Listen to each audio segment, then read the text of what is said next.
Hit like and subscribe. You're watching the Marc Lamont Hill official YouTube channel.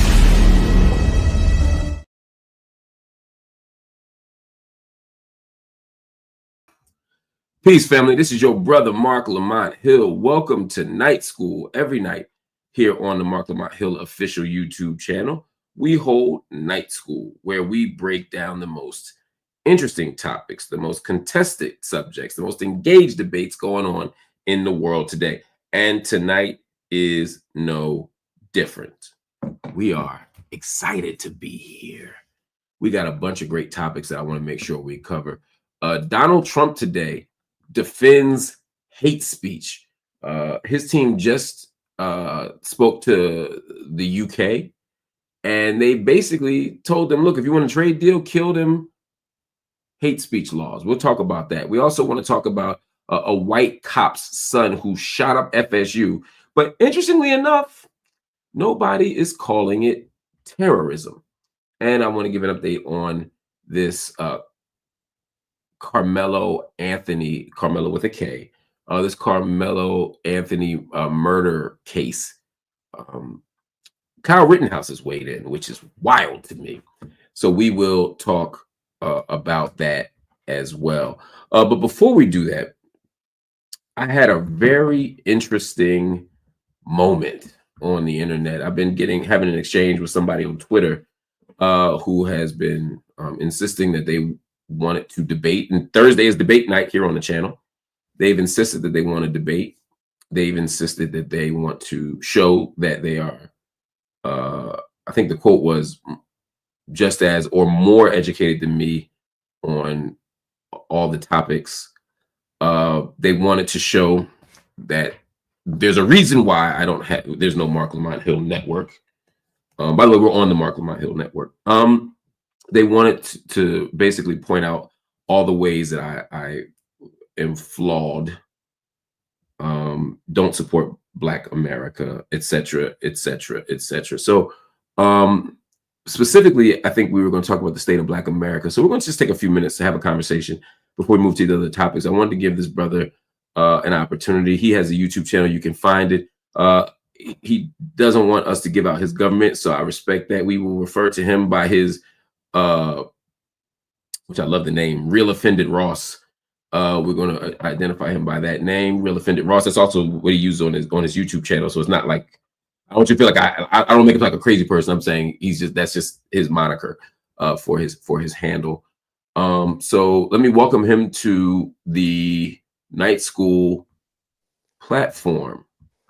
Mr. Offended, welcome to Night School. Brother Marc Lamont Hill, so happy to be here with you, sir. So why was it so important for you to debate me? Okay, well, before I get to that, I want to correct a few of the things that you said. I didn't necessarily say that I am as educated or more educated than you on all the topics. That was specific to the flat earth topic that we were discussing. I noticed that when people have these discussions about flat earth, they only bring on certain type of people from certain sides, and they don't like to bring on educated people who really know the facts. And so that was specific to that. If we're talking about politics, I mean, I went to school for political science, but you worked at CNN, so I wouldn't dare say that I'm more educated than you on politics. You've been on the inside, so I did want to correct that. We don't have to quibble on that. You didn't say the flat Earth, but that's fine. I'm okay. I hadn't challenged you. I hadn't challenged you to a debate necessarily until you guys were trying to bully Ish and Ice.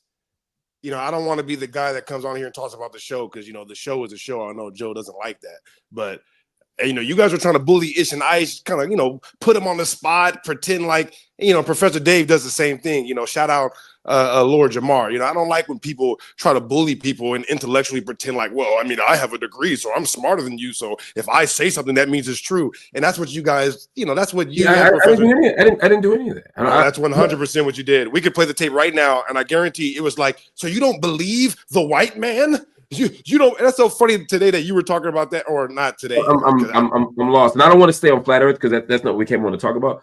But okay. I didn't say anything about the white man. I said we've had years of science. You know. Well, but you brought on Professor Dave as if he's the expert. Two black men are sitting there trying to give you, and I'm just listening. No, joking around. Hold on. Listen, hold on. Hold on. Professor Dave was 3 months ago. Oh, okay. So it just got posted today. Then I guess is that what you're saying? I just saw that. You saw the post with the date January 31st, 2025. Oh no, I just clicked on it today when you posted. Right. it. I'm saying the thing you clicked on said January 31st, 2025. I didn't even look at the date. I just clicked on it because it came on my timeline. And the reason, Professor, no, I'm saying on your timeline it said that. You just didn't read it carefully. I didn't read it. I just clicked on it when it came across. Yeah. And the reason Professor Dave was brought on was because Professor Dave was the one who was debating Lord Jamar. Right. He was brought on to talk about the Lord Jamar debate. And that's my mistake. No, that's my mistake. I thought you brought on Professor Dave recently because I just saw that. So that's my ignorance. I apologize about that. Okay, so we can move past that part. Absolutely. But so as it relates to, politics, respectively, are you referring to what I specifically told you we wanted to debate about? Because, I said that I wanted to debate, socialism because I believe that you support certain socialist programs, or we could debate on socialism versus anarcho-capitalism or Barack Obama. Yeah. Well, honestly, because you said you didn't vote for Barack Obama, I had to take a lot of the vigor out of my, I can't go. So let me ask you about that. I'm going to ask you about that. So because your whole premise was you've been watching me for years, you know my politics, and you know where I'm wrong and where we have strong political disagreements. Well, I guess wrong is subjective, but I believe personally that maybe you were just doing the dance because you were on CNN, but even sometimes when you discuss the need for government to intervene in certain communities, to me, that's completely destructive. If you study the history, not just of America. I just didn't want to move past this first point, which for me was interesting. Because you're saying that your critiques of me are informed critiques. You didn't just like see me on Twitter one day or on the Joe Budden podcast and say that guy's an idiot. You actually watched my work. You followed my career, and you have principled disagreements with me on these things. I guess what I found interesting was you followed me, but didn't know that I've never been a Democrat, and that I've only voted for one Democrat in 46 years. Well, I never said that you've never been a Democrat or what political stance you had. I assume that you wanted to debate me on my support of Barack Obama when I was I was the most prominent black intellectual. Well, why is that though? Just out of curiosity. At the time, let me finish. I was the most prominent black and the first to publicly say why I wasn't voting for Barack Obama. Right. So that was in 2010. I wasn't familiar, or excuse me. Well, around that time is when I started, going to school for politics. And so I didn't really know anything about politics before necessarily 2008. You can Google that, right? Yeah, but like I said, as soon as you said you didn't vote for Barack Obama, like I said, my fundamental disagreement, not just with you, but every, not just black, but white intellectual on the political side, is the immorality of socialism, capitalism, but the existence of government in general. Right. I got you. Completely immoral. I'm just making a more fundamental point that you were beginning from a place of wanting to debate me on something on a position that I didn't hold. So in the same way that you were critical of my Professor Dave decision, but didn't have the proper information, you were critical of my Obama position, or you want to debate me on it despite not knowing my position. I'm just saying perhaps. Let me clear that one up. Because number one, me and you have been going back and forth on Twitter. In my mind, when I told you that my plan was eventually, because I have been wanting to debate you for a long time. My plan was to down the road. All I'm saying is you wanted to debate me on something. In the main, listen, when you asked me right away, when you asked me right away, hey, all right, fine, debate me tonight, right? What do you want to debate on? I just gave you the first thing off the top of my head, which was Obama was on my head at the time. That's literally what happened. You want to pull up the Twitters? You can pull up the Twitter space. You can pull up our feed, and it'll look. You look at me trolling you, right? I'm trolling you, trying to get you to debate me, not thinking that you actually going to say yeah. And the minute you say yeah, you're like, what do you want to debate on? But that was after we were talking about the Professor Dave debate, though, right? Yeah, no, hold on. That's not what happened. I said I was going to arrange a debate with you and Professor Dave. Exactly. Right? Yes. Right. I didn't say come debate me tonight. I didn't say anything about me. I said you could debate Professor Dave. And then after that, you asked, what did you want to debate me on? Yes, not tonight. I never mentioned tonight. That's why I'm clearing it up for you right now. So this is what my thought process is. If I'm wrong, just let me know. But I'm just letting you know that you are. You've been wrong. Okay, all right, but listen. But that's why I threw the Obama thing out, because you get me like, what do you want to debate about? So I'm like, shit. Right now, wow, I just do whatever was on my head. Right. But in reality, you're making my point for me. What I'm saying is, your desire to debate me on something without doing the research to know that I never supported him is a testament to the problem here, which is that. But that's not the fundamental point of what the Obama debate is, though. I don't want to debate you on Obama. The point is whether or not it is moral or immoral at all to support democracy. Period. So let's get there. Let's get there. Yeah. What is your argument? I won't interrupt you. Tell me what your argument is, and I'll respond. Well, there's no morality, period, to the idea of democracy. There is no faction in life in any other circumstance where we would allow a majority of people to vote on something and then decide what a minority of people get to do. Like, for example, if me and you go to lunch with your wife or whatever, just because you're paying, you don't get to force your wife to eat a certain thing. Even if we vote on it, even if we get 1 million people in the restaurant to vote on it, if your wife has autonomy, she gets to decide what she wants to do. All right. The existence of democracy and government in general is immoral. And it is the thing that disrupted and broke down the Black community from its inception. And that's a much deeper problem when we get to the actual history of America and what the Civil War really was. But if we're talking about in recent history, when the Black community was the most married, right, in the 40s, when they were the highest rising community in the world, what broke that down? It was the existence of government programs and basically intervention. Can I pause you just for a minute, please? Because you're making I thought you were going to make one point. You made like 4. Go ahead. I just want to ask for clarity's sake. You're saying the problem that democracy is immoral. Yes, 100%. What would be a moral social arrangement?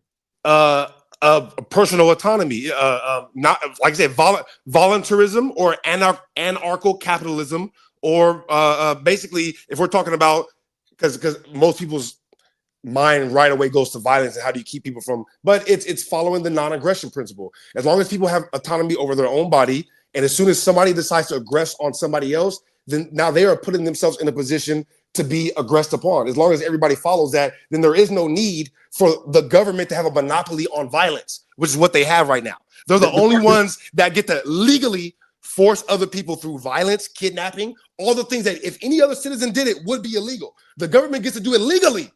And that's the problem. You're referring to sort of Max Weber's argument around the what he calls the monopoly on violence. This is an educational space also, so that I don't waste the audience's time. There's a wonderful essay by but there's a series of lectures by the great sociologist Max Weber, Science as Vocation. So in fact, I'll put them in the chat. I also wrote about this in my book, We Still Here.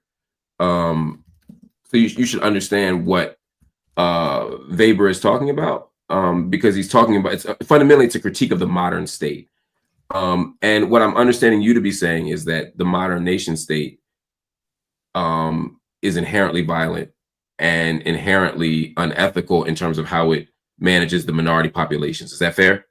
Yeah, it literally is the root to every single macro societal problem. But I'm willing to so just that. Have you read my book, We Still Here? I have not read your book, sir. Have you heard my lectures on the state? No, I haven't heard your lectures on the state. No. Okay. Would you be surprised to know that the argument you're making is one that not only that I agree with, but that I've made many times? Well, I have never seen you make it on the major platforms that you've been on. Which major platform? Like what? CNN. When was that time you saw me on CNN? I mean, it's been some years. I've never heard you make it on the platform that you're on now. The Joe Budden podcast?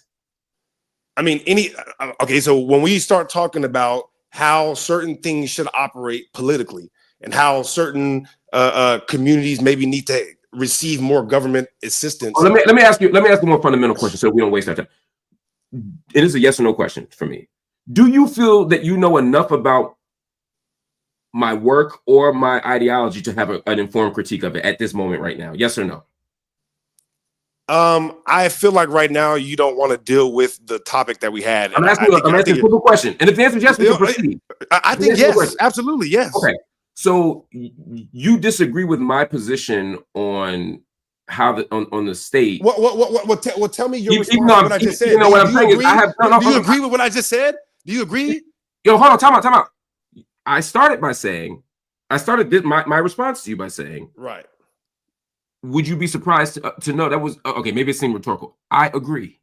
I've always agreed. Okay. And no. But I also pointed out that I've written about this critique of the state in books and in lectures and on night school and in all these other places. Do you watch night? Hold on. Do you watch night? How about this? No. Do you watch night school? It's a yes/no question. I started watching it when I started keeping up with you on the show for the specific reason that I did. Okay, so no. So, yeah, I mean, listen. Would you believe that right here on my book list, I actually have 2 of your books on my list, right? So you're but you're going to read the work. Listen, Mark. No offense. There's a lot of other people who are much more important on my list that I'm reading right now. So I don't. I'm reading stuff that actually is sure moving me. No offense. You know what I mean? I have your book on the list. I don't have any ego about that. Who else have you not read? What do you mean? Who have I not read? I mean, there's tons of people I haven't read. What I'm saying is, I'm making a point. You haven't gotten to me yet. Who else have you not gotten to? Name I wouldn't know all the time. I mean, so how is this dealing with the point that I made? Hold on. I'm making a point. My point is, okay. What is it? Don't rush me. It's my show. And you've done most of the talking, so I'm on respond. So my point is, whoever else is on your list that you haven't read, it would be weird. It's not important to me that you read us. It's important to me that you don't have a criticism of our work until you read it. So you're okay, but that would only be true. No, you're interrupting me. Okay. I was thinking you're criticizing my positions on things, and you don't know those positions. And so far, 2 of them, the state and Obama, you were literally 100% wrong about. So what I'm saying is, I want you to consider, and then you can respond. I want you to consider that you don't know enough about what I actually think to have a critique of what I think. That's okay. All. I've definitely considered that, obviously, in the course of the last few minutes, right? And what did you conclude? But the reality is that nobody, at least in my sphere, no offense, nobody was familiar with your positions on it until you started showing up on Joe's podcast. So the reality is, like I said, I've seen you on CNN from time to time because I went to school for political science, and so it's impossible. Let me finish what I'm saying. So it's impossible for me to not have seen you, right? But what you're putting out to the world, what you represent, right, is you represent weakness in the Black community, period. Asking for stuff, begging for stuff, not saying, listen, we need to detach from what people are trying to force us to do and feeding into these government and social programs and even validating that bullshit at all. Every time that shit comes up, if you really do believe in that, I mean, I get maybe you wrote a paper about it somewhere so that way you don't have to deal with any scrutiny on your public persona because it's a very dangerous position. But I'm telling you what it is, though. All right, I sacrifice whatever it is that I'm going to do politically to say what the truth is on the biggest platforms. When you're on the biggest platforms, you don't do that. So yeah, maybe I should go read all of your books to figure out what you really think. But when you're on the biggest platforms, if you don't jump on the ledge and say what the fuck needs to be said, then we're not going to know it until we get to it. That's my point. I don't listen to Murray Rothbard speak. Well, I do, but the people, and I've read him, but the people that I haven't read, I don't listen to them speak on big platforms for hours. I listen to Joe, and I was already watching Joe before you got on there. So now I have to listen to you get on there and speak your bullshit. So when you bring the flat earth shit up, I'm watching that shit pissed. Like, this dumbass nigga. And that's when I really got it on your ass on Twitter. You feel me? So like I said, the political stuff. Just clarifying question. I'm just letting you know what. I'm just asking a clarifying question. You heard me say the Earth is a sphere and said that I'm the dumb one. What, nigga? Even Neil deGrasse Tyson doesn't say the Earth is a sphere anymore. You guys are so dumb. He says it's pear-shaped. It's an oblate spheroid. You guys don't know anything about science. You don't even know what the people on your side think to be up there talking about it's a sphere. It's mountains of dumb that I can't even begin to explain to my 5-year-old. Even Neil deGrasse Tyson doesn't debate people on whether or not it's a sphere because he doesn't call it a sphere anymore. You guys are all lost. You're all lost. All right. You understand. You understand that our argument isn't that our argument is that the Earth isn't flat. No. You just changed it. You said I'm the one that said it's a sphere, and now I sound crazy. Don't change it, buddy. Because guess what? I'm Flat not- isn't a I'm shape. not- No. Listen what I'm Let me saying. vindicate ice, though. Let me vindicate ice real quick, because ice really cooks No, you up. You guys didn't get it. I'm not going to relitigate. I'm not Okay, relitigating another show. We don't do that. I'm All happy to have right. a conversation, but I'm not going to go back and forth about another show. The other, you can talk Okay, about okay. the other show. Remember, you started by saying that yourself. So relax. Okay, my bad. Hey, And I promised I was gonna keep it calm. You feel Yeah, me? But this is me. Hey, this is me regular though. I'm trying to tell you, I'm like Joe You're not times regular. 10. I'm like Joe times 10. Trust me, it's not even. But anyways, let's keep going. Okay, so anyway, the critique here is a flat Earth theory, right? No. It's a sphere. This is what you and Professor Abe do. Listen, you guys don't know anything about science, boy. Like, this shit is crazy. That's fine. I don't know. I'm gonna mute up. Go ahead. I'm gonna mute up. I mean, you don't have to mute. You just not interrupt. What I'm saying is not about my debate isn't about the critique we had on the show was about flat Earth, right? And saying now that we are away from, now that people go up into space, this will debunk flat earthers and flat Earth theory. That was the point that I made. I can play it for you if it's that important to you, but that's what I said. I know. Listen, I know what you said, and trust me. Even if I give that to you, you still lose. I can still beat you that way too. Though. I'm not done. You can't possibly have thought I was done my sentence. My bad. You even said you were going to mute up, and instead you stopped, reached to hit the unmute, and started talking. There's no way you did that. I have no self-control. I'm a bad man. Shoot me. I'm a bad man. No, I don't want to shoot you. I just want you to listen. I'm trying to have a peaceful conversation with you. And again, I don't want to have a flat Earth debate, right? But if you want to say the Earth is not perfectly spherical, sure, I agree. I don't. Go ahead. So we won. I just want to say we won. That's 1-0. It's not. First of all, we're not debating that. That was never in dispute for me. My point was never the Earth is a perfect sphere. My point is the Earth is not flat. And Neil deGrasse Tyson, who I've seen speak about this, has basically said the same thing, right? That the Earth is not a perfect sphere, but he thinks that the argument that the Earth is flat is absurd. Bro, you don't know shit. Neil deGrasse don't know shit. The reason why he doesn't. Hold on. I'm gonna stop you right now. Neil deGrasse doesn't know shit, bro. At all. Hold on. That's fine. What I'm gonna tell you just one time. My bad. Just about flat Earth, though. Just about flat Earth. No. Just about flat Earth. This is what I'm gonna say. Watch how you fucking talk to me. My bad. My bad. My bad. If you do that shit again, it's gonna be a problem. All right. So you can do that. You can take that however you want. I'm happy to have a peaceful conversation with you. But what you're not gonna do is talk to me like that. You understand? I yield. My bad. I yield. So back to what I'm saying. Is there a Black America point you want to make? Otherwise, we're done. Absolutely. I think that as it relates to Black Americans in general, the problem at all is feeding in to these, not just social programs, but just ideologies at all that remove people from our own community. The worst thing in, I guess, modern Black history has been, unfortunately, the end of segregation. Before segregation, the Black colleges were flourishing, and I believe. Look, maybe you have made this point somewhere in your book where I haven't heard it right yet. Okay, wait. Like I said, have you read the book? Have you read any of the books? Like I said, I haven't heard it yet. Mark, you're like on the list of people that might be interesting to hear what they have to say. But before you got on Joe's show, I was not, and nobody that I know was listening to you for any length of time. You were a 10-minute CNN guy. With all respect, you're just, you know what I mean? Okay, just I mean, and that's fine. I don't have an ego about that. But this repeated narrative that no one knew who I was until like a month ago or 6 months ago. I just said it, my sphere. I am certain that nobody in your sphere knew anything about me. I don't doubt that at all. That I don't doubt at all. So I'm sorry. When year did you graduate college? 2014. Okay. And I technically did not graduate. I finished college. I finished college and I left. Yeah, I finished college and I left. I don't believe in none of that. I only want to know your age. That's why I was asking. I'm in my early 30s. Yeah. Okay, you kept saying back when you were in college. So I'm a young man. And I am a Sigma. You know what I mean? I don't care about that. Oh, I don't care. I don't want to make small talk because you would confuse us. I don't want you to confuse us with being friends. So I want to focus on. This is the internet, my brother. You know what I mean? This is the internet. Yeah, it's all good. It's all good, brother. It's no beef. So your argument is that Black people need to go back to sort of the moment where we were more interdependent on each other.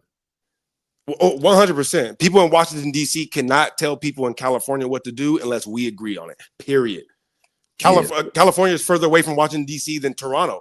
And Washington, D.C., you know what I mean? It doesn't make any sense. It is the dumb agreeance of everyone that, okay, we're going to do what they say because, hey, they're doing it, we're doing it. And at a certain point, it wasn't like that. It's the problem, you know, for people who care about this. This is the argument. There's a book by Benedict Anderson called Imagine Communities. Have you read that book by any chance? Of course not. Ignore me. Everybody read Imagine Communities by Benedict Anderson. He sort of talks about the formation. Who is that? Benedict Anderson? Yeah, and what does he do? He's a giant in sort of political theory, political science. So he's just he does nothing. He just talks. He does exactly what I do for a living. He just talks politically. Okay. No, he's a brilliant. What does he do in real life? What has he done besides write books? So he's a brilliant scholar who's actually making. I'm a brilliant scholar. You're great. So he's a brilliant scholar who's making the point. My point is he's making the point you're making. I'm saying he's supporting your argument. I know, but I caught what you were trying to do, though. You want to undermine me by saying, well, there's this guy that wrote this book, and if you didn't read it, you're dumb. But who is this guy, and why should I read his book? Listen, that's not what I was saying at all. What I was trying to say is, all right, so I'll just mute you because you don't want to talk. So what I want to do, everybody, again, because it's a classroom space, is to understand that these arguments are rooted in a kind of intellectual tradition. And so there's a tradition in anthropology and political science and political theory more broadly, sociology to be sure, that talks about the formation of the modern state and how it creates a kind of again an imagined community, which is partly linked to the formation of things like the printing press. In fact, he talks about the printing press as a kind of a starting point for this. The reason why this is important is because I thought about this brother's comment about the distance between California and whatever's on the East Coast versus Toronto, and I think it's an interesting point. Because it speaks to this idea of how we decide what we're a part of and how the nation state creates a sense of usness. In fact, I gave a lecture on this in my course 2 weeks ago at the Graduate Center. The sense of usness that is purely fictional, right? And a great example of this is the modern Middle East, which I talk about again maybe once a week here on this show. So you should watch it sometimes. Where when the Sykes-Picot Agreement came along, and at the early part of the 20th century, and the Middle East was divided, and there's a scramble for Africa and all these places. If you look at a map of the Middle East, and again, I've talked about this with Eyal, the Zionist guy I was debating maybe 2 months ago. I've talked about it in the context of my peers. If you look at a map of the modern Middle East, it's divided with basically straight lines. The colonial leaders basically took a ruler and just divided the Middle East up. And that's why the flags look the same, the colors look the same. And so you may have somebody who's a Kurd who lives in this region, and because they divided the countries up, now some of the Kurds are in Iraq, some of the Kurds are in Syria. And the problem with that is now this Kurd, whose ethnic identity is Kurdish, whose national identity is Kurdish, is now told that he's a Syrian. And the other person is now told that he's an Iraqi.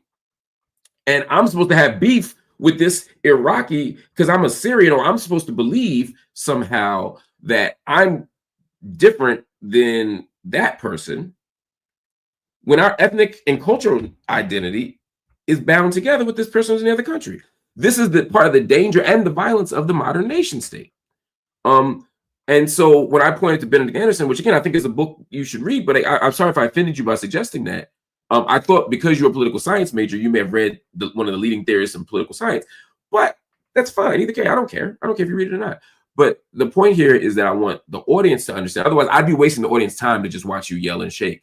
So what I want to do is but the audience don't got to read Benedict Anderson. They can hear it from me. But what I wanted to do was give them a kind of intellectual grounding for this. I'm happy to let you talk, but you may not have noticed, and when you rewind this, you'll see that you started screaming and yelling and interrupting as I was trying to explain the imagined community text. So that's why I muted you. And again, I understand that you were very strident on this point, and you want to make the point of where I'm wrong, where I was wrong on this. But I hope after hearing us talk about this, you realize that I'm actually saying the same thing you're saying. So again, this might be an example of you not knowing enough about my work to have an informed criticism of it because you haven't heard or read any of it. And to go to a pop culture podcast and say, well, the bulk of what I've heard, I've been forced to listen to in the Joe Budden podcast. But first, you ain't got to. You can fast forward. It ain't live. But also, maybe you shouldn't go to the pop culture stuff to hear me talk about political stuff. Similarly, if you want to hear my take on the Party Next Door album, don't go to my Al Jazeera show, right? It's apples and oranges. So that's what I want to go to. Your other point, and then I want you to respond.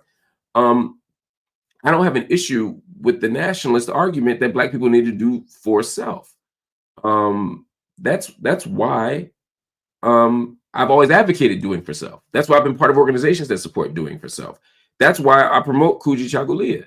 That's why I've talked about that for my entire life and career. Where I disagree, and you may be, and I'd love to hear your responses. You take those copious pink notes. Is sort of there's a difference between Black people making a decision to stay with each other. I think we should. But I don't have a problem with desegregation by law. I don't want to live in an apartheid state. I don't want to live in a state where I can't go to the school I want or I can't eat. Now, as a Black person, I don't want Black people to want to be around white people that much. But I don't want the law to tell me that I cannot, because that produces other problems. So again, I don't know. I don't even know if we disagree on that point. I think some of the most, I come out of a tradition where, my parents grew up in the Jim Crow South. My mother grew up in Farmville, Virginia, Prince Edward County, where when they integrated the schools or desegregated the schools, white people just closed all the schools. Most of my family couldn't go to high school because they were forced to move to the north. My father couldn't go to 12th grade in the South because they wouldn't give Black people 12th grade. I have no, and I'm the great grandchild of slaves on my father's side. And I believe the great grandchild of slaves on my mother's side. It's just harder to tell with the birth record. So I have no illusions. I don't romanticize integration. I don't romanticize any of this stuff. I just want, but Black people built this country, and I want us to have what we deserve. So yes, I believe in reparations. Yes, I believe in paying the debt. Yes, I believe in repairing the damage done, not so that we can be around white people, but so that we can have the resources that were stolen from us, a la Black Wall Street, so that we can build our own self-determined communities. And I've been saying that. That's why we do a reparations segment every weekend. That's why we keep highlighting the Black Wall Street story right here. That's why we keep advocating for them to get their money right now, even though only one remaining survivor is there, and she's 103. But it's the principle. We are owed something. And what we're owed is not the opportunity to sit next to white people. What we're owed is the opportunity to do for self, right? I come in a Black nationalist tradition, do for self. The Nation of Islam said, do for self. Marcus Garvey said, do for self. That's the traditions that I look to for our example. So this idea that I'm this mad integrationist, I don't know the basis of it, but I'm looking forward to hearing you, and I know you're chopping at the bit, and I want to give you a chance to respond, and I won't interrupt you as long as you don't start screaming or insulting me. Go ahead, young man. I appreciate that. By the way, I want to say that I think you're great on the show. I have a lot of other stuff. That was an accident. That was not me being funny. Okay. I can't tell with you. That's the funny. That's why I said I can't tell when you're being sarcastic. You're very subtle with the humor, Never. So, yeah. So, your comment about me critiquing political takes on a show that's about music and stuff. Listen, if I didn't hear the political takes, I wouldn't say anything about them. If I didn't hear the flat earth take on there, then I wouldn't say it. And I get it that it gets brought up or whatever. But when you make the decision to jump out that window and say, you know what, let me take the 5 minutes to press ice and ish real quick about the flat earth. People watching, I'm like, I start turning inside. So I got to get on Twitter and get my shit off. You know what I mean? So that's the only reason why I speak on it, because it comes up. And I know it only comes up briefly, but when it comes up briefly, that's what I'm critiquing. I'm not critiquing your books. I'm not critiquing your personal. I'm just critiquing your performances on the show. And I guess the few times that I've seen you on CNN. which, like I said, it's not like I study your career like I'm a fan or anything. No offense, but because the few times that I have seen you on CNN, I haven't agreed with your political takes necessarily. And this is years ago, so it's not something that's fresh on my mind. The next thing you said, and I agree with everything that you pretty much said after that. When it comes to, I'm not a de-integrationist at all. I just recognize what happened in the actual history, and like I said, I don't really have much to say about that last part because I think that you were cooking. You said everything almost dead on. So me saying anything is not really going to add anything to it. But the reparations thing, I'm not on the side of reparations, but I would never ever speak ill or speak down on anybody who is trying to get reparations or who is trying to push in that direction.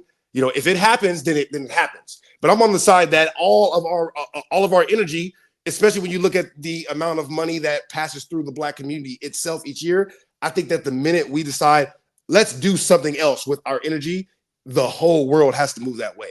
And the hip hop, the power of hip hop culture, the power of everything that we do, the amount of inventions that come out of Black Americans by themselves alone, I think is proof that we don't need to be focused on getting reparations or anything from anybody. All we got to do is just focus on taking everything that we're doing and moving it inward, And like I said, I'm not a de-integrationist by any means. I love white people. I love white women. I love all women, So yeah, I don't really have anything to add to that last part. I think that anybody who's listening should listen to what he said at that end part and stamp that and understand that is the mindset that our ancestors were coming from. I am the grandson of a slave. I know the actual name, of every single one of my ancestors that were slaves down to me by name, and I know what they were telling their kids, through a telephone game. So of course some of the information gets lost, but I know that they never ever for 1 minute spoke about us needing to lean on government, us needing to do anything but take back, like you said, what is ours, which at this point, I'm not on the let's get the land back, let's get the money back. Our energy, our time, our effort is enough for us to build something. I look at the world, even though it's capitalism and I don't agree with it. If you show me the rules to any game, I believe as a Black American, we're going to win that game. So I don't believe that we need to lean or ask or anything like that. We just got to turn it inward, elevate more of us. And I think that either way, I digress. Like I said, I don't have much to add to what you said. You're a much better speaker than me.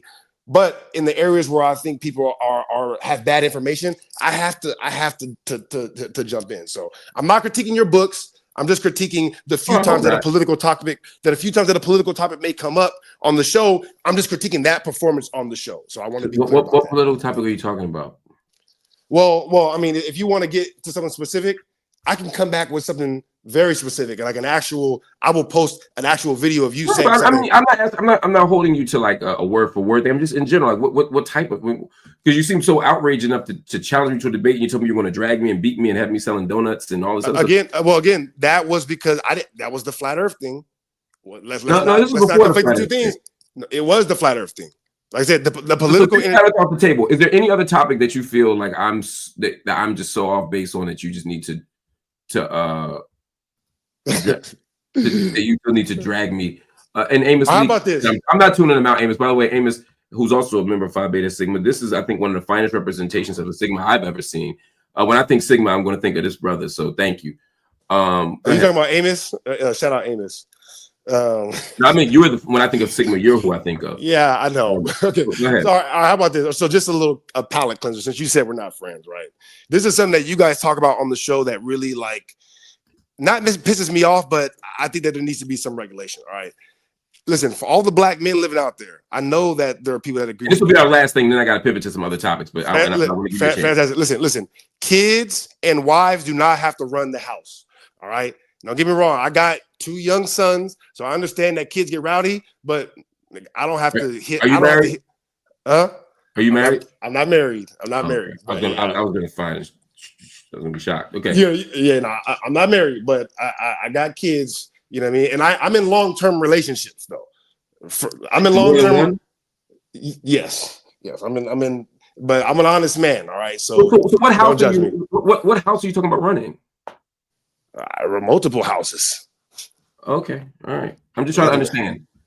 I'm saying, like, listen, as men, I think that a big issue in the next generation and why we don't understand what the next generation is thinking and doing is because we don't give that old black school real tough love on our kids anymore.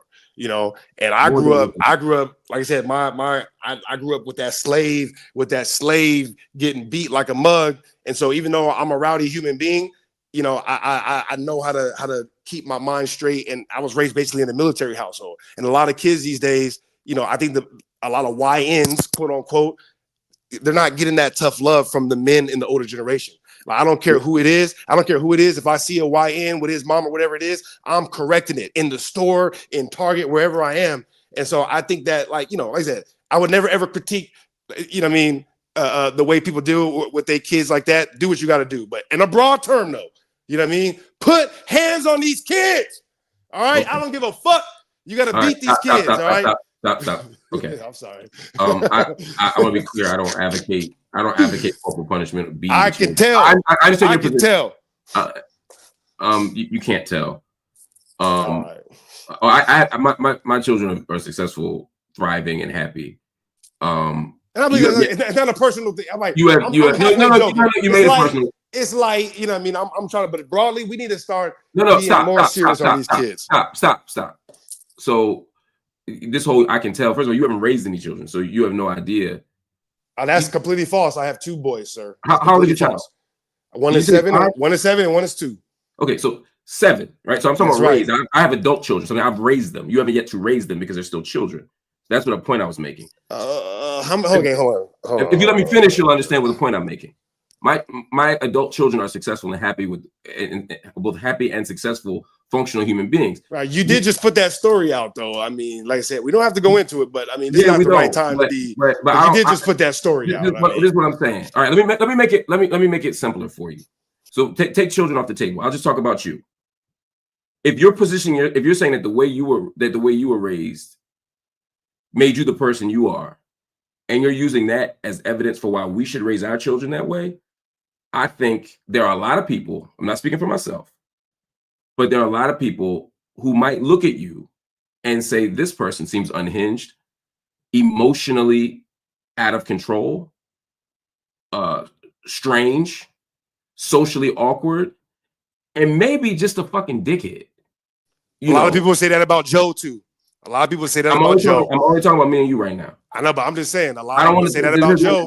That doesn't mean it's true. This is the internet.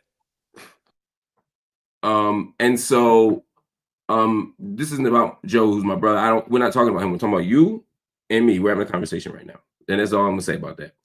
So I don't think if you are the poster child for abusing children, and I do believe that beating children is abuse, then I'm telling you, I don't think you're probably doing a great commercial for them. Right. I just want to clarify. My daughter, who I wasn't beaten, is fully grown. You have one older daughter, yes? Yeah, but I'm talking about the daughter who I raised, the daughter who I parented, the daughter who I knew. Obviously, right?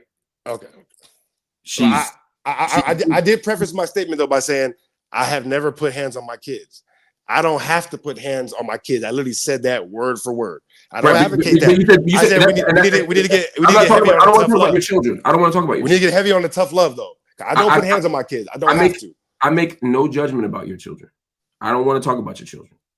And I don't want people to talk about my children. You did just suggest that you did beat your kids, which is what we're all responding to. No, I may have suggested it for comedic effect, but that's why I prefaced it by saying I don't do this, and then I went on and did a bit. No, what I'm saying is I hear what you're saying. I think you may have thought you said I don't do this, but you can listen to the audience. Literally everyone in this audience is saying to you.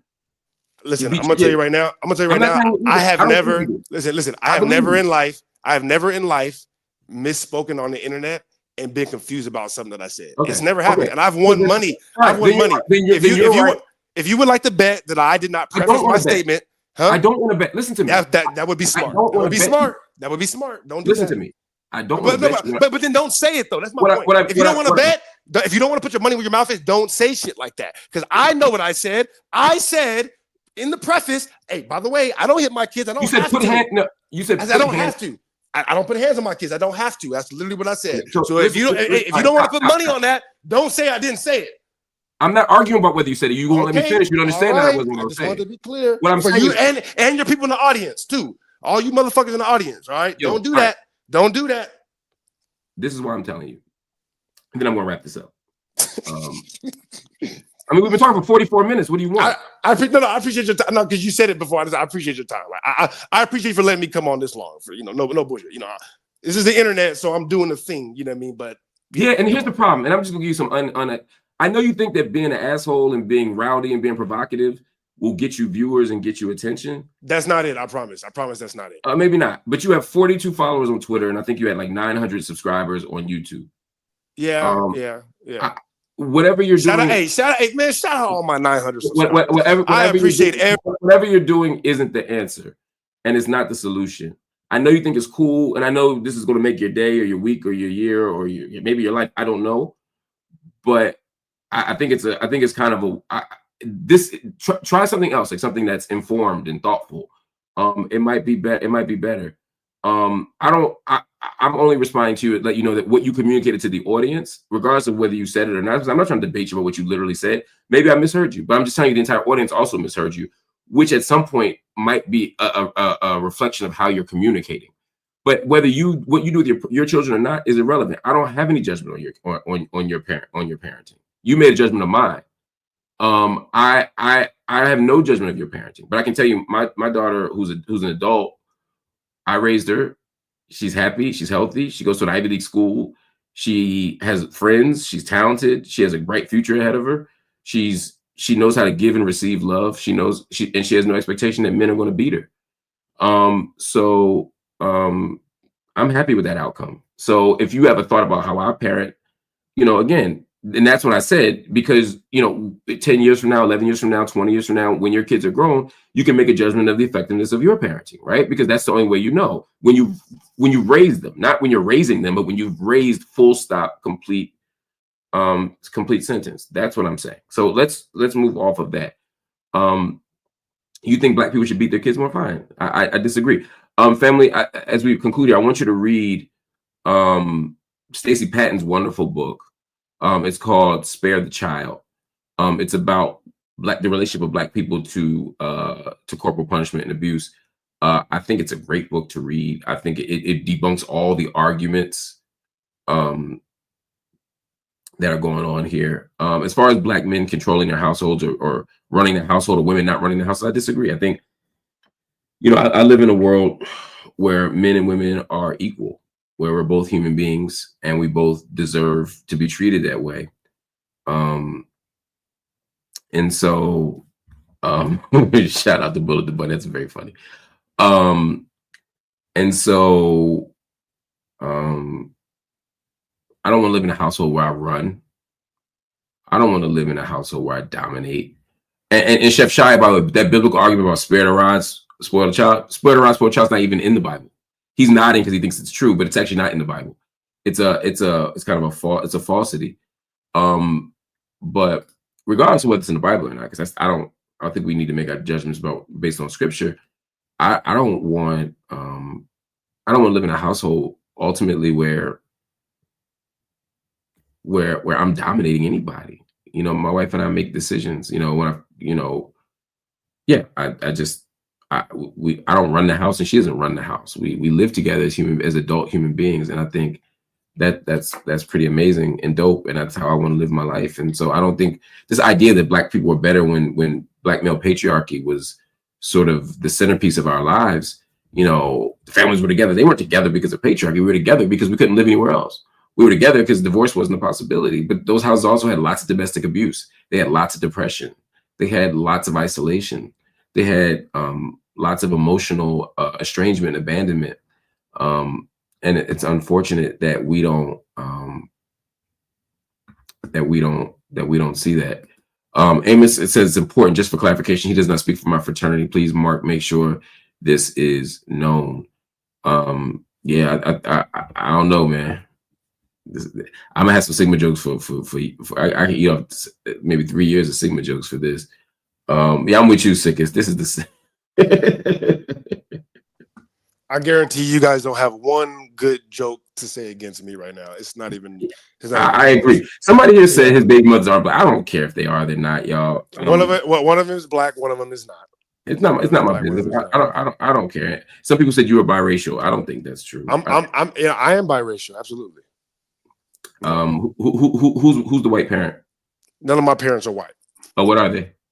My mom's dad is black, also the son of a slave. My dad is full black, the son of a slave. My mom's mother is Mexican, which, if you understand the etymology of Mexican, that just means mixed. So Mexican is actually, again, just a mix between indigenous and Spaniard. So 100%. I'm all inward. But I just well, thank you, man. I appreciate you coming on. Okay. I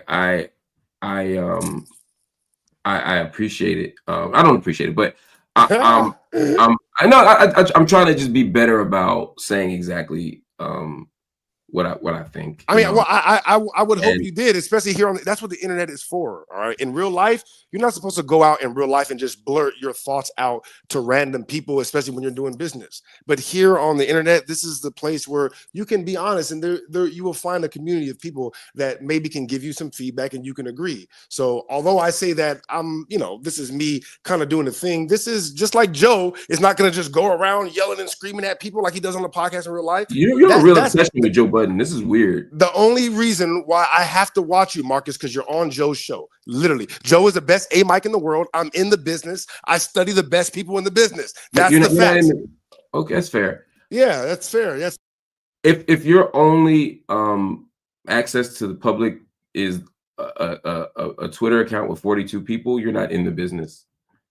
You're not in the business, sir. You just have a YouTube channel. You're not in the business. I have a YouTube channel with 14K and a YouTube channel with 900, sir. So you're not in the business. But yeah, he wants to be. I don't know if he wants to be Joe Budden. I don't know. Also, I was trying to look up the etymology of the word Mexican because I didn't think it meant mixed. I haven't found any evidence. That's where it comes from. That's where it comes from. We can debate that too, but I don't want to debate it. I can tell you guys don't like facts, though. You guys don't like facts. You want to brother. talk I'm not about the conversation. You never want to get to the nitty gritty of the thing. It's fine. I'm only saying that because I don't. Again, here it's a classroom space, so I want to make sure that like we only give good information. I'm saying I have not known that to be true, but it could be. I just have to find it. If anybody can find that information, can you post it? Because every place I've seen it means something different from Aztec origins. But if it means mixed, then I'm down with that. And who told you that? Where did you get that information from, Mark? Was it JD Rockefeller? Did JD Rockefeller tell you that, Mark? Jesus Christ. Okay. What? Just tell me. Just teach us. It's a classroom. Just teach us. Tell us the information. I did tell you the information. That's what I told you. What it comes from. No, what language? Do your research. I'm asking what language so I can look it up. What do you mean? What language? In the English language, the one we're using it. Yeah. You saying Mexican means mixed in English? I'm saying that's what it came from. Study the etymology all the way back from when it was first placed. And what is the etymological origin of the word? I'm asking you to teach us because I don't know. I'm not arguing. Listen. If you want that kind of time and energy from me, bring me back, and I'd be happy to lay all that out for you. How about this? I'll lay it all out for you right now. I'll give you $1,000 right now if you can show me that's what it means. Well, if you want, I'll take that bet and bring me back. No, right now, do you know? Let me ask you a question. Do you right now know the answer? Yes or no? You saying do I have the information right here in this book right now? You're saying you know the origin of the word? I just told you what the origin of the word was. It's mixed, nigga. God damn, it's my bad. I'm sorry, but just you keep asking. No. It's the origin is mixed. Now, if you're asking me where I found it, what are my resources? Do that on your own. That costs money, buddy. I spend a lot of time and energy to find my own resources. If you want that, bring me back and I'll do it. But I'm not finna just pull it up right now and just give it to you. Are you serious? Are you? Why not? Do I look like Boo Boo the Fool to you? I'm not an idiot. I offered you $1,000 to do it. All right, well, give me time to do the research then. If you're not scared. You haven't done the research yet. I have the research, but I have to go get it in my books. Look, this is one notebook, buddy. This is one notebook full of shit already. I got 3 notebooks right here full of shit. All I do all day is read. You feel me? That's right. I can do with you on flat earth, political shit. I debate religion and high scientific topics. You feel me? When you're debating this amount of stuff, you got books and books, libraries of stuff that I've written down. So everybody, just for clarity, the word mestizo actually means mixed. He's mixing mestizo and Mexican. If you shout out Google. If you I didn't need Google for mestizo. I know what mestizo means. But what I'm saying is I did Google Mexican to make sure that I wasn't wrong because I have done this before. And I'm saying if you have other evidence, that's fine. But I think you're just wrong. If you're not scared, make the bet and let me come back then. If you're not scared, if you're scared, then just say you're scared. Hey, if you're scared, then just say you're scared. It's fine. It's fine. I get it. Scared of what would I be scared of? I don't understand. Make the bet. Let me go do some real research so I can bring it back concrete. What's up with this time limit shit? Why are you guys so scared? Like, who makes a bet and says you got to do it in 10 seconds or else the bet is? What's wrong with you guys? Are you guys really scared of scholarship? You guys don't know anything about scholarship. It takes time to read and research and cross-reference. That's how I know that you guys don't really know shit, because you look at Google and then you make your opinions on that. That's a fact. Oh, pull up in 10 seconds. Would you want me to Google some shit? I bet you that's what you would do if I asked you for some research, huh? See, fake scholars, boy, fake scholars. Yeah. I hope you, yeah. And you ain't got no Sigma jokes. Are you serious? I'm the best looking Sigma you ever. You probably are. You probably are. That says more about Sigmas than you. Exactly. I know you think you're please. So anyway, so just to show y'all some etymology, and then we'll go. Just again, it's just because it's a classroom space.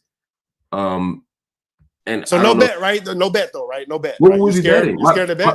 You the one that brought it up. You said $1,000. You see, he said $1,000, and I'm like, all right, fine. Let me go do the research. We're gonna do it right now. Listen, you're scared. You're scared, Mark.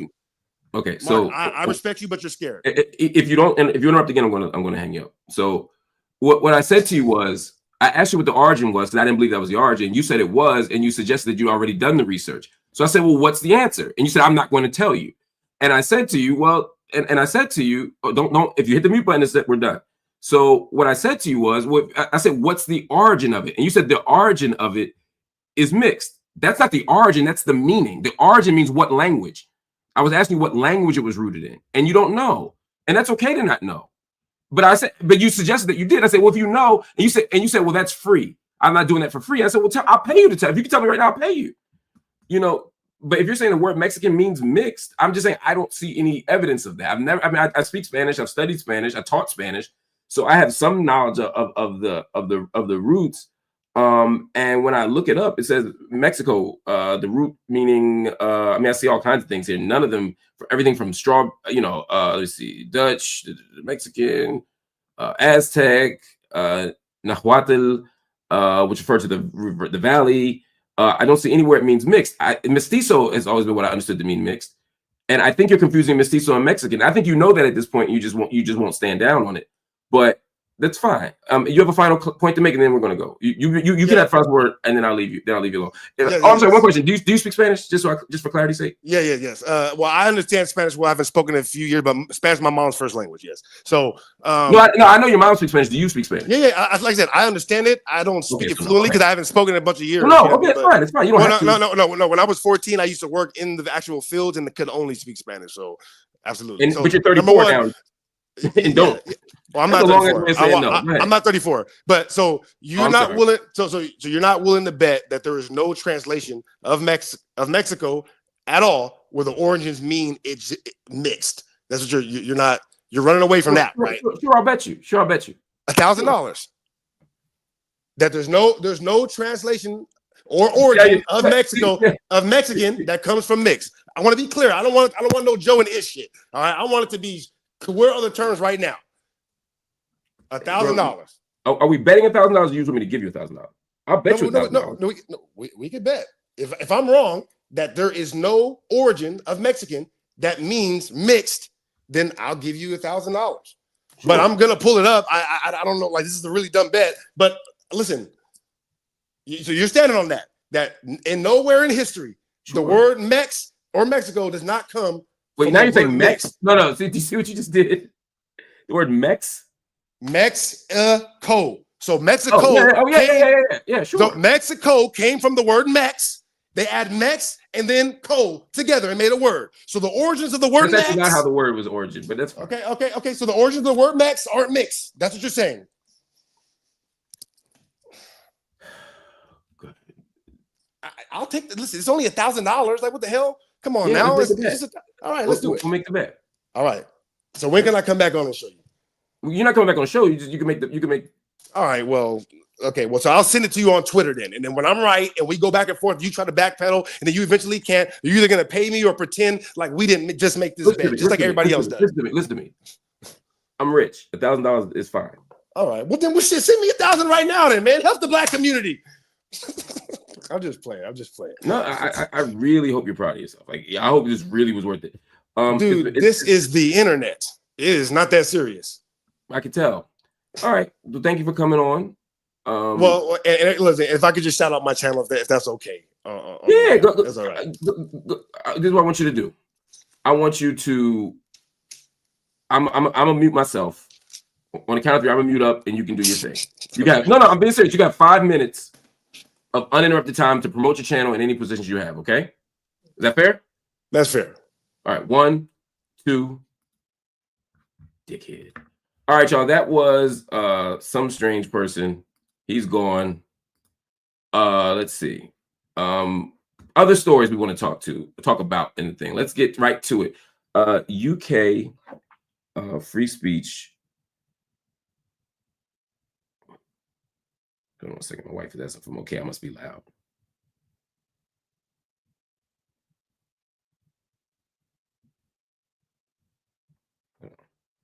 On debate with that Twitter dickhead just hung up on him.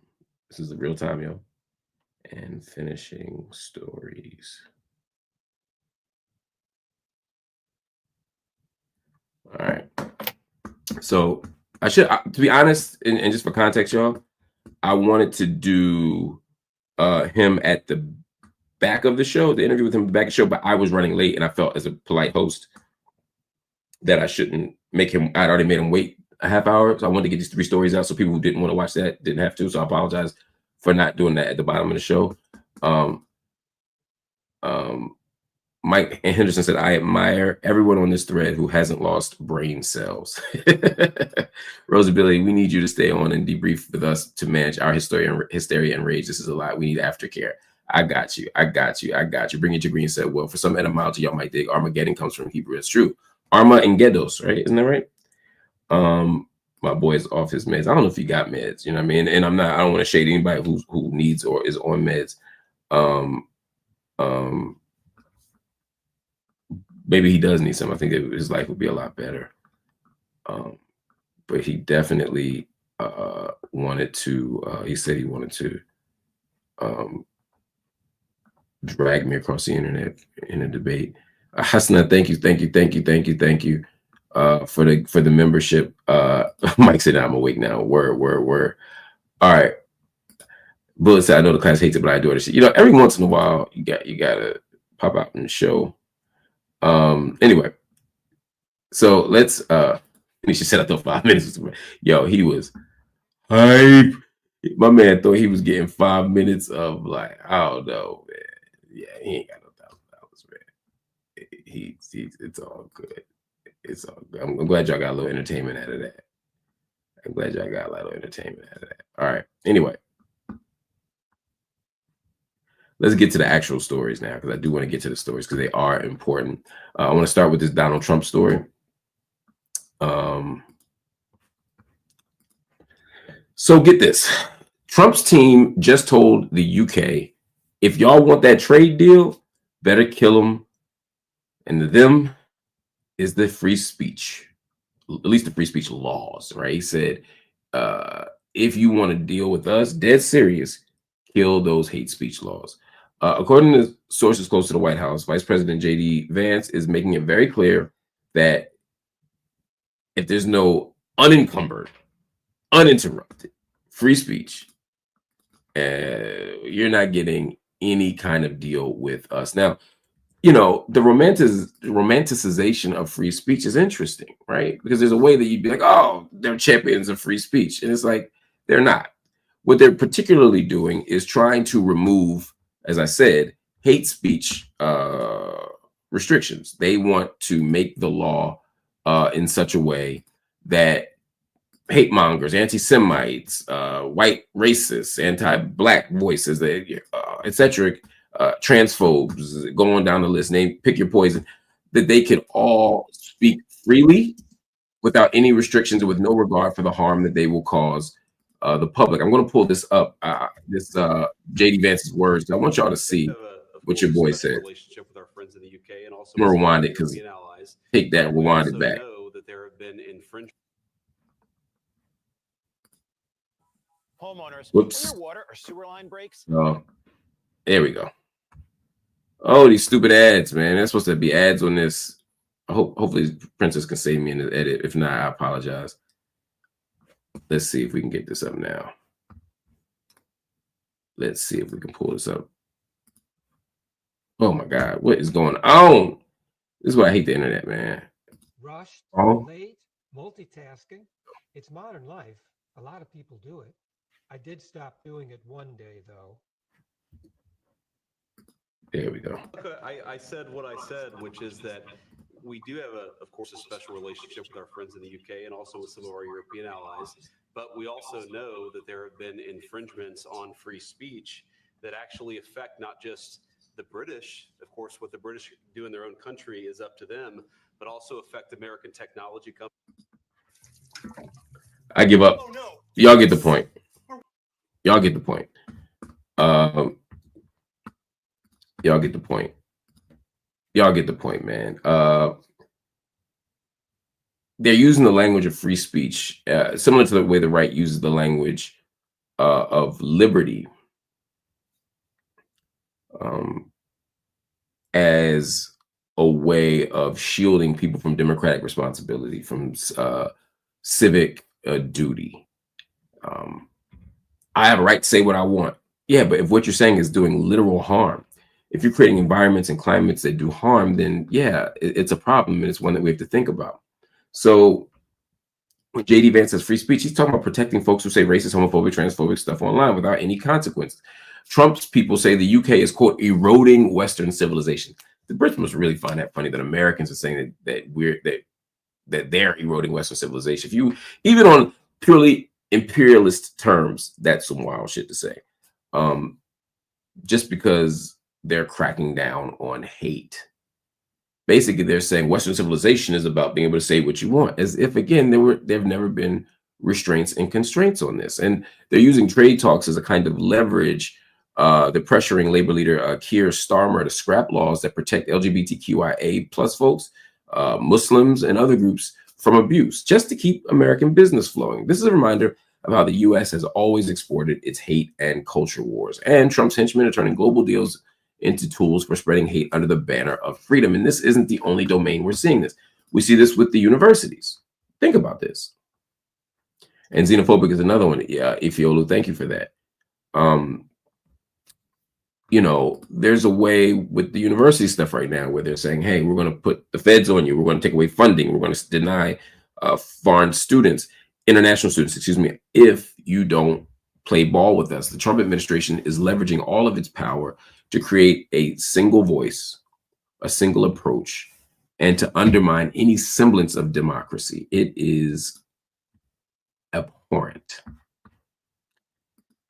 It is abhorrent. Anyway, let's move on to another story.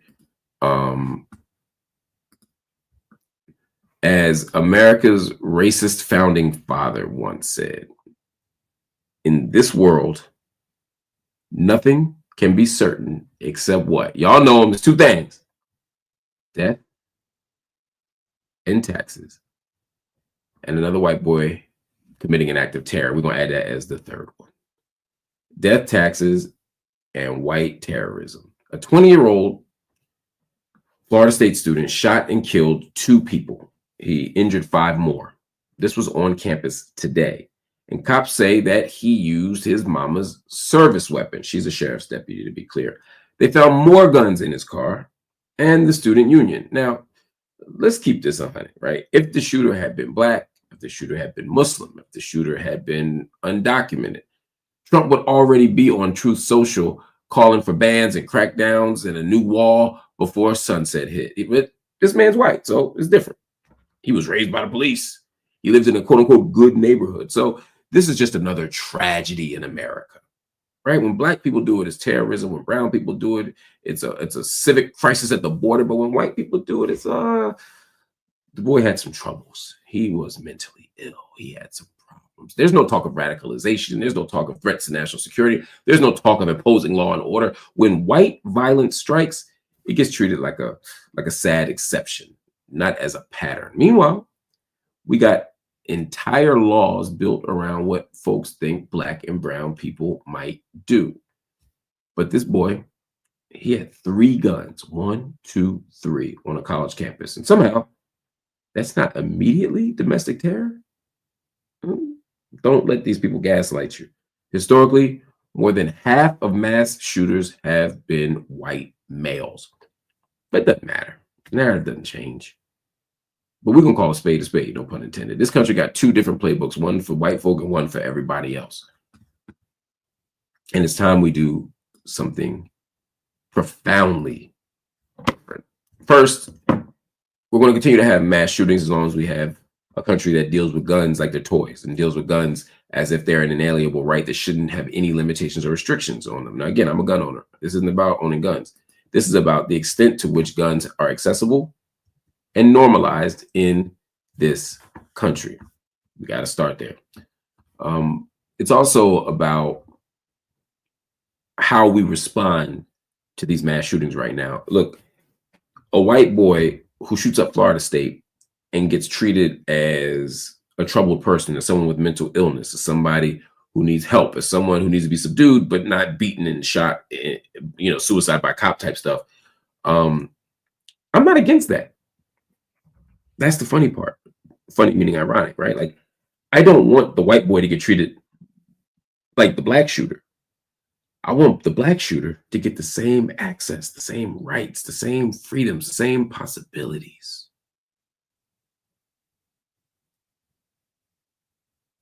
As that white boy did.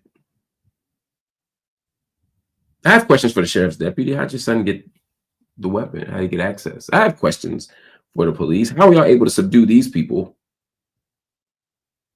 who shoot and kill people and injure 5 more? Kill 2, injure 5. How are you able to subdue them, but not able to subdue all these black and brown shooters? I definitely got questions about this. I have questions for the media, how they frame it. When white people die, it immediately jumps to this shouldn't happen here. It's a tragedy. When black and brown people come, it's terror alert. We can't continue to have these 2 disparate responses. We can't. And so I want us to collectively think about how we can land somewhere else. Does that make sense? My goal is not to have different responses to shooters. I'm gonna bullet the bunny. We just don't want shooters right now. Like they said, take him to Burger King too. That's a response. That's a reference to Dylan Roof after the South Carolina shooting. Again, I don't want anybody to die. I don't want anybody to get shot. I don't want there to be any shootings. And I don't need the shooter to go to Burger King. But if you're going to take him to Burger King, take everybody to Burger King. And we obviously understand why he was taking to Burger King. It wasn't like we were rewarding him as a society. There was a particular reason. And I want to have that same conversation about the death penalty. We can go on and on and on about sort of what's going on and how it goes on.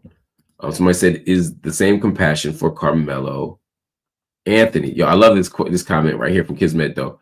But his mother is a gang member. Obviously referring to the police. I mean, look, anyway. Journey to Peace, is this the same compassion for Carmelo Anthony? I like that question because it also gets to another story that I wanted to talk to you all about. Speaking of white terrorists, since we are, Kyle Rittenhouse kills 2 people. Y'all remember he killed 2 people with an AR-15, and he walks toward police like he's clocking out of work. And they let him.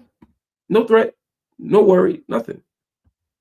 Then they give him a hero's welcome. Again, if you read my book, which book was it? Seen and Unseen. I talk about Kyle Rittenhouse. We talk about the story. Todd Brewster, I talk about this. So again, I'm on top of all these stories in my writing. Hopefully y'all read the work, especially if y'all critique it. But Kyle Rittenhouse, who did some wild stuff and got away with it, decides that he wants to take to Twitter. He has opinions on this Carmelo Anthony situation. So let's see what every white nationalist favorite killer says. He said, so the left thinks What Carmelo Anthony did was self-defense, but what I did wasn't. Can someone please help this make sense? I'll give y'all some context in case you didn't know. 17-year-old Carmelo Anthony is a black student in Texas who allegedly stabbed another teen in a school fight during a track meet. The kid, Austin Metcalf, died. There was no AR-15. There was no riot gear. And they threw him $1 million bond. $1 million fucking dollars. Like he's a cartel boss. Same age, same country, two systems. So this idea from Kyle Rittenhouse somehow they're anyway. That Kyle Rittenhouse is being mistreated is crazy. Carmelo's already been labeled a criminal. Kyle Rittenhouse was the poster boy for patriotism. He got speaking engagements. He got the blessing of the Republican Party. He got so much. And the fact that Rittenhouse is still out here trying to troll a black family from the safety of his media platform, while that same family just had to call the cops to remove Metcalf's dad from their press conference. That's right. Carmelo's parents finally got to speak out, backed by the Next Generation Action Network in Dallas, Texas. But before they could even start, Austin Metcalf's dad shows up uninvited, of course, despite a court order that barred contact. He had to be removed from police. Imagine if a black person did that. Imagine if a black person just showed up to a press conference where they were told to keep a distance. Imagine how that would have been regarded. Imagine how that would have been treated. But of course, when you black, it's different, right? I saw the Silverado Trail Boss. So, you know, a little work. I'm deeply, profoundly frustrated by the gaps here. And yet Kyle Rittenhouse is acting like, oh yeah, there's gaps. Kyle Rittenhouse is like, oh, there's gaps. I'm sorry, I didn't mean to play it. I didn't need y'all to see that. I wanted you to hear Carmelo Anthony's mother, who spoke here at the press conference. Check this out. Family moved to North Texas, searching for a better life. Like so many other families, we wanted to give our children the future we did not have. My husband worked hard every single day to provide for us, to make sure we're the best financial, to make sure we're in the best financial position possible.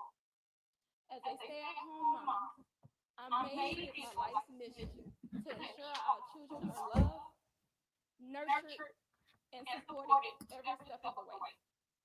In wake of this tragic incident, our family has been under attack. Whatever you think what happened between Carmelo and the Metcalf boys, my 3 younger children, my husband, and I didn't do anything to deserve to be threatened, harassed, and lied about. The lies and false accusations that have been said about us, especially over the past week, has been overwhelming. The lies and their amplification put my family in danger, as well as everyone in our community, everyone involved in the investigation, from the police, the attorneys, and the court staff. Our address and my husband's previous employer's address has been put on all social media platforms. My husband had to take a leave of absence because he's afraid what may happen to our family. His mental health is deteriorating day by day. We have endured death threats. My 13-year-old daughter is afraid to sleep in her own bedroom because she's fearful of what may happen to her.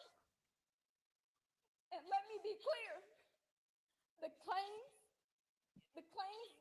that were used about the public donation to buy a home or anything else are completely false. We have not received a single dime from the Give, Send, Go fundraiser. And the co-founder has stated that clearly. In the reality, we were just notified yesterday that we could begin to withdraw funds. And it still takes several days to receive those funds once a request is made. I don't know why we are being targeted and discriminated against before a fair trial. Our son deserves the same rights under the law that everyone is afforded to. He's been raised in a 2-parent home with structure, stability, love, and we put God first in everything that we do. We believe in the Constitution, we believe in the laws of this state, but the those laws must apply to all of us, not just some of us. To be clear, we will not speak publicly about specific details of what happened under the tent on that rainy and awful day. There's an active investigation that everyone involved wants to be full and fair. We believe in legal process, and that is where the truth will come out. To the family who experienced the loss, my heart truly goes out to you. To those who have supported my family, thank you from the bottom of our hearts. We ask for your continued support, patience, and prayers as we navigate this difficult process. Thank you. So, and I don't usually play full press conferences like that, 4 minutes, but I thought it was important for a few reasons. One, I think we needed to hear Carmelo's family speak, because so many things have been said about them. So many things have been said that misrepresent them. So many things have been said that have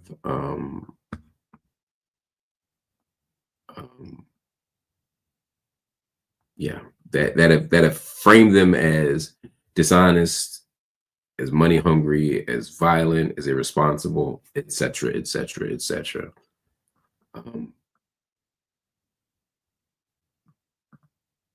Let's be clear.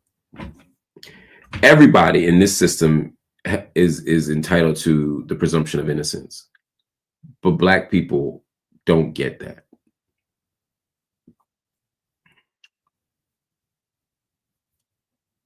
Not only is information coming out moment by moment, but the information as it comes out makes Carmelo Anthony's actions seem more and more reasonable, more and more principled, more and more normal. So let's let the process play out. Let's wait for the evidence to come out. Let's keep looking for more evidence so we can figure out what the hell happened. But Black folk don't get that. But it's not just that he's not getting the presumption of innocence. The media jumps in, trying to show Carmelo as a violent person, and then you find out the victim and his family. There's pictures of them with guns, and it's fucking Texas. Everybody got a gun, right? I don't know what happened. I don't claim to know what happened between Carmelo and the kid who passed away. I don't know. I can't imagine losing a child. My heart breaks for anyone who loses a child. But I need to know what happened between them before I can make a judgment about who the victim was, and et cetera, et cetera, et cetera. But the media is already framing it from the jump as something else.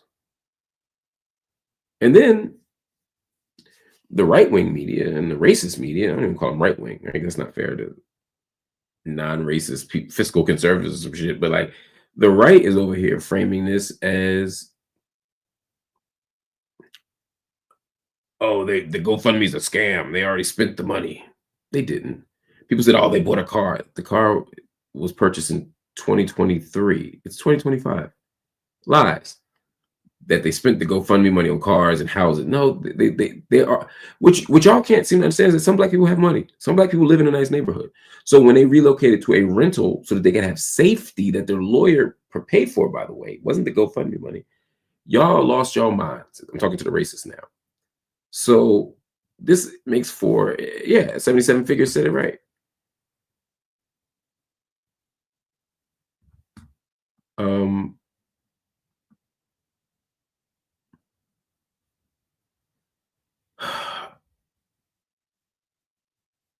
Blue versus red, juicy political story.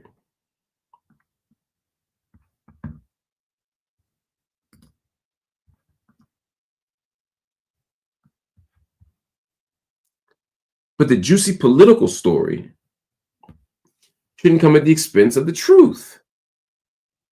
And lying about Carmelo Anthony's family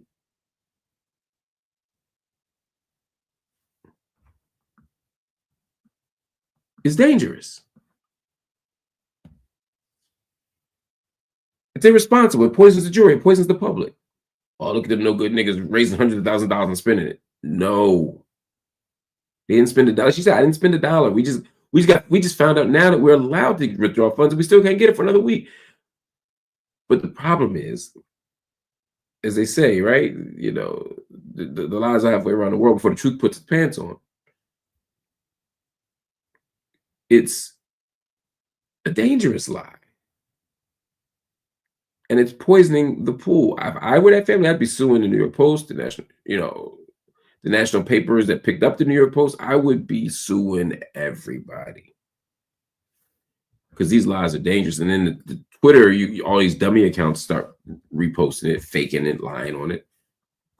It's evil, is what it is. It's absolutely evil.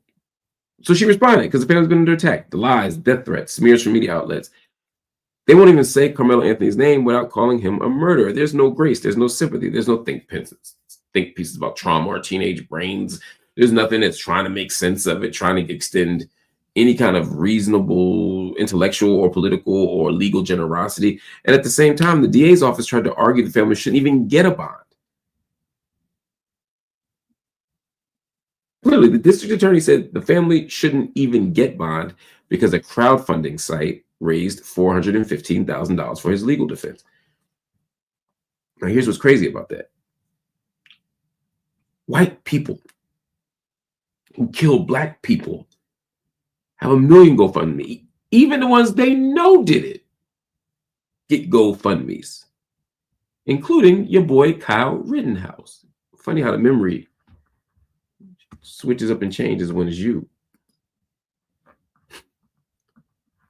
This shit is evil, y'all.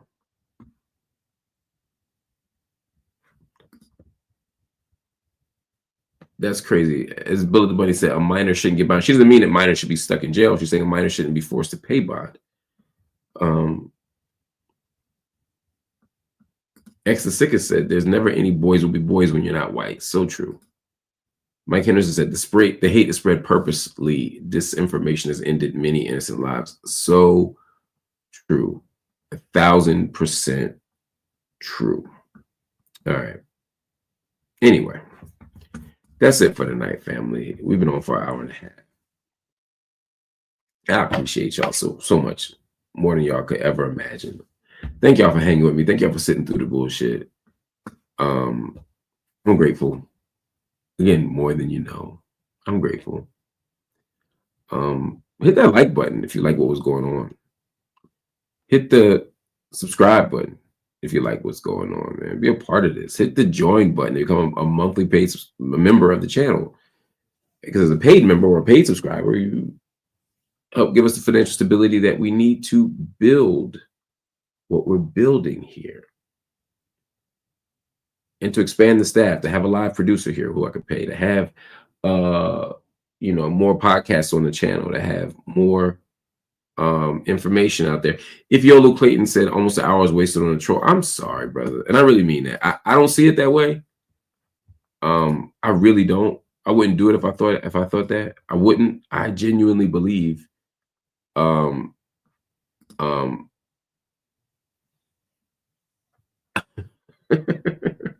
sorry. I genuinely believe there's value to these exchanges sometimes.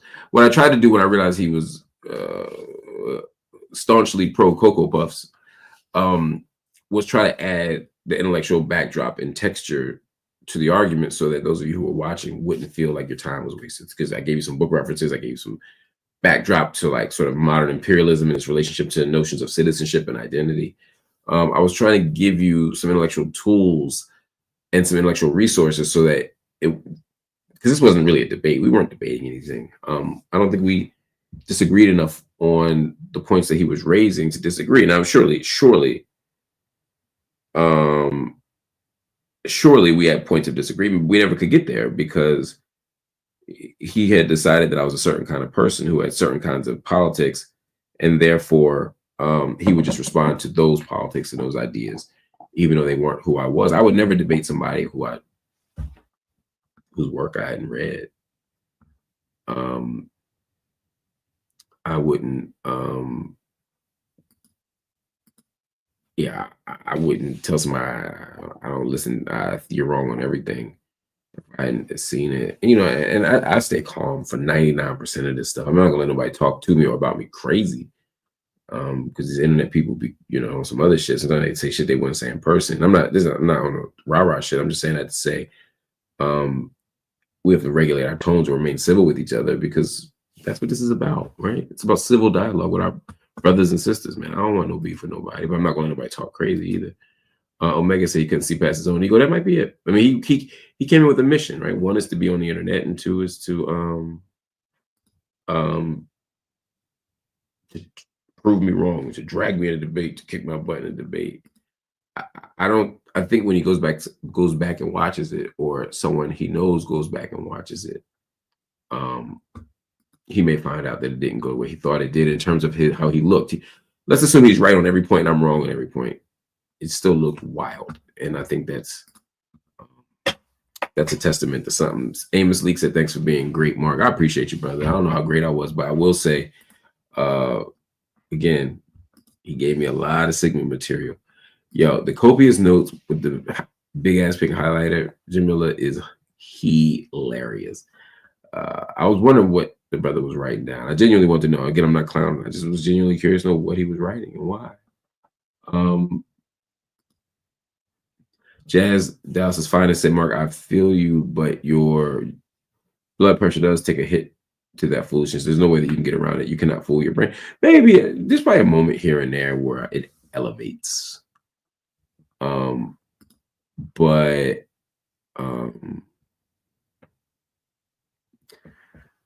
most of the time I just find it funny. But yeah, you're right. I'm sure my blood pressure raised. I'm probably, you know, again, my wife texted me like, "You okay?" It's probably because I probably was louder than I should have been, and maybe a little more hype than I should have been. Bullet the Bunny said, "But please, family, I need to know his name. How will I find out what Mexican really means?"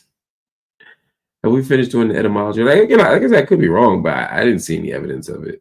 And the more he talked, and the more he said he knew what it meant, but had no knowledge of origin, or even what origin meant, I feel more and more confident. Do I think I'm going to get my $1,000? No, of course not. Of course not. Of course not. But I'm okay with that. I'm okay with that. Mexican, yeah. He was like, yeah, Mexican means mix because the word Mex and what? I don't even understand what he was saying. Marco, man, they like to beat their chest sometimes. Yeah, I'm sure I do. I'm sure I do. But that wasn't even the type of time I was on. I wasn't trying to be, yo.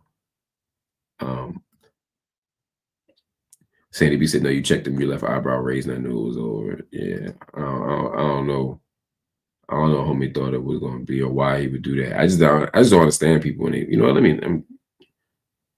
People do what they do, man. Omega said the sweat was glistening off his forehead. He thought he was spitting facts to his corded iPhone mic. Yo, that's wild. Yo. Yeah, y'all might have to revoke some letters for that, yo. Omega, in fairness, Omega, I hadn't had any head asses on the channel in a long time. I've been really good about not having the weirdos on, so I get a little credit for that. I can't promise there'll be any more, but there will be very few. That's how I feel.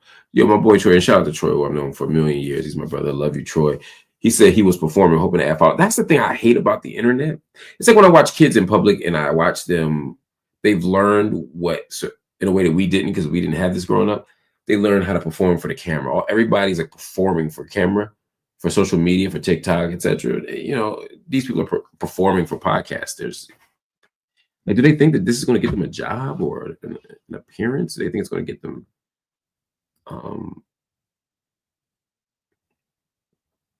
I don't know what people expect. But I'm always fascinated by what people do, all the yelling and the screaming and performing. Like, what do you think this? And I hate that we've created a world where people think that this is the desirable end goal. Like, that's also wild to me. Like, just be yourself, man. I know we all have some performative dimensions to our public personas, but Jesus, like, be a person, man. I don't know. This shit sent me. Light Skin Bandit game and said he was drawing stick figures 100%. You see all the notes he was writing. He was just that's mad. That's mad funny. If Yola says he kept saying this is the internet like that since he used to be wild. Exactly. Exactly. He was mimicking Joe Budden's speech. Oh, is that what he was doing? Shout out to my brother Joe. Yeah, I mean, look, Joe's a genius. Joe's a giant. I mean, I ain't never met a podcaster in the world, broadcaster better than Joe.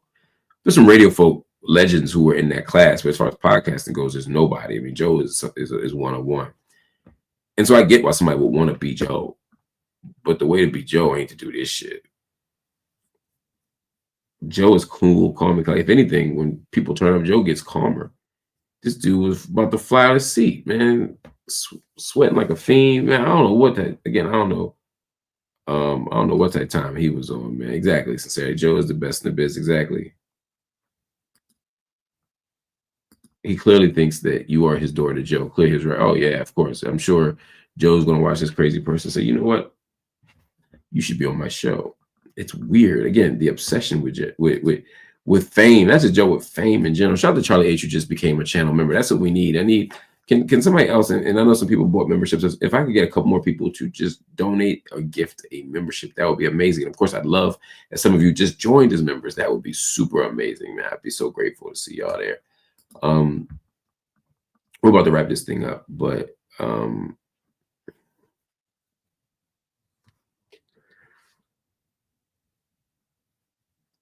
let's see. He wants you to report back to Joe. Yeah. Being a clown ain't the way. Joe Budden is the best in the biz. I sincerely hope you meant Joe Budden. I read that before. I'm guessing you meant Joe Budden. I think I read it Budden right. I think I read it correctly as Budden the first time. But if you actually meant Joe Biden, then you want some other shit. Mike Henderson, Pink Highlighter. Let me start Pink Highlighter. Just gifted a membership. Thank you, Pink Highlighter, for gifting that membership. Somebody in the channel just got a wonderful MLH channel membership. Mike Henderson also got generous tonight and gave 5. Shout out to you, Pink Highlighter, and Mike Henderson for gifting these memberships. Man, 5 people about to get a free channel membership. That is so fire. Hopefully it's not anybody who I don't want to see. Yo, y'all are fools, yo. Y'all literally, one of y'all changed your name to Pink Highlighter. This is why I hate y'all, man. Y'all, I can't take y'all nowhere. I can't take y'all nowhere. But thank you for the jokes. I'm slow. You know I'm slow, but it took me a second. It took me a second. I'll be slow out here. I'll be slow anyway, but I'm extra slow when I'm tired. All right. I had a good long evening of exercise. I got to work out, got to eat, got to watch an episode of Suits with my wife. We were like on season like 7 or something, man. I had a good night. And now I'm going to do a little cool down workout and take my ass to sleep. And maybe wake up in time to do it all over. Maybe do some reading and writing. He might have beat out the guy with the bookcase picture. Yo, Omega, that's good. You know what? The Zionist dude, he may have. The Zionist dude was also very wrong, right? So it was like he was getting his ass whipped in the debate and had a ridiculous background. This dude had, I don't know. It's very different scenarios, but he's neck and neck for sure. Arcane said, ever hook up with Sabby, RBN, Garland, or Jamar? I don't know all those people. Sabby, I've done Sabby's show and she's done mine. What's RBN? I don't know RBN, but I don't know Jamar or Garland, so I haven't done those. But RBN feels like something I probably did if I knew what it stood for. And that's not me being shady. I'm bad with, I do so many shows I don't always remember the names of them, but I remember the people on them. So if you tell me what RBN stands for, I probably know the person. But that's what we're on, man. I'm so excited, man. Thank y'all for the Revolutionary Blackout Network. No, I guess maybe I haven't actually. Maybe I haven't. Pink Highlighter, yo, just gifted a membership. Thank you, Pink. I want to know who Pink Highlighter really is. Yo, you the shit, yo. You the shit, yo. Thank you for your contribution to the struggle. You are. I agree with you. Sincerity speaks. Pink Highlighter is the real MVP. Anyway, you're loved. You're appreciated. Thank you all. Do me a favor. If you didn't make a membership donation or a membership request, hit our Cash App, PayPal, Venmo, or Zelle. Drop something in, man. I worked an hour and 40 minutes with that brother, man. That's some combat pay I deserve, man. But seriously, we're halfway through the month, and I'll be honest with you, we haven't made as much revenue as we normally do. I know there's a lot of things going on. I know people are busy. I know I'm busy. A lot is going on, but family, we could use the support. I'm really trying to build this channel up, really trying to grow it. The memberships are high. The views are getting better. But between views and memberships, we're really building something that is sustainable. But for those of you who haven't contributed to that sustainability, go to Cash App, PayPal, Venmo, or Zelle, and drop something in, por favor. It could be $1, I promise. It's not too low. It could be $1 million. I promise you, it won't be too high to us. We would love that. And anything in between, I could use, we could use, the network could use all of your support. So please, please, please consider dropping something in there. Again, $1 is not too low. 5, 10, 15, $1 million ain't too high.